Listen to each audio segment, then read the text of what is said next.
વડીલોને વંદન। આજનો વિષય ખૂબ ચર્ચિત છે। આજનો વિષય છે અફવા। અફવાઓથી સાવધાન। અફવા એટલે શું? પવન વેગે વાગોળાતો સંવાદ એટલે અફવા।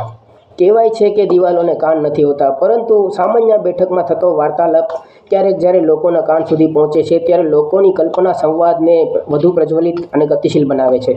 આ જ ગતિશીલતા ઘણીવાર આપણા બંદરમાં અને આપણા શહેરમાં વાતાવરણ દૂષિત થવાનું કારણ બને છે। એટલે કર્તવ્યો આપણા એ છે કે આપણા યુવાનોને આવી અટકાવવાની જે અફવાઓ છે તેથી સાવધાન રહેવું। કારણ કે આપણે આ અફવા કદાચ આપણા કાને પહોંચે તો પહેલાં તેનું સ્પષ્ટીકરણ કરાવવું, ત્યારબાદ તેની ખરાઈ કરવી, અને જો આ અફવા વધુ પડતી વધતી જતી હોય તો એને અટકાવવાનો કર્તવ્ય પણ આપણો છે।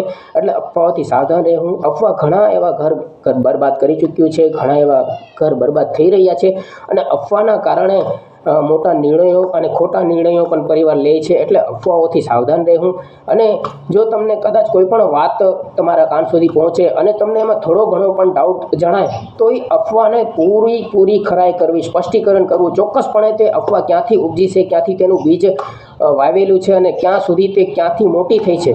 કારણ કે જે સંવાદ જે હોય છે તે સાદા અને નોર્મલ જે સંવાદ હોય છે તેને લોકોની કલ્પના દ્વારા મોટું બનાવવામાં આવે છે, અને આ જે મોટી કલ્પના થાય છે ત્યારે લોકો તેને રૌદ્રરૂપ આપીને અફવાનું સ્વરૂપ આપે છે, અને અફવા ઘણીવાર લોકોને પરેશાનીનું કારણ બન્યું છે। એટલે અફવાઓથી સાવધાન રહેવું, બની શકે ત્યાં સુધી અફવાઓને રોકવી, અને અફવા જે લોકો કરી રહ્યા છે, જે લોકો અફવાઓને બઢતી વધારો આપી રહ્યા છે, તેઓને પણ ખાસ સૂચના કરી રહ્યો છું કે આપના દ્વારા કોઈ પણ વાતને મોટી બનાવી અને પબ્લિકમાં તમે જ્યારે શેર કરો છો ત્યારે તમે એટલું વિચારો કે આ જે વાત છે તે ક્યાંક ને ક્યાંક આપણા પરિવારને પણ નુકસાની પહોંચાડી શકે છે, અને આ આખો જે સંવાદ છે તે પૂરો ગોળ વર્તુળ કરીને પાછો તમારા સુધી પહોંચશે।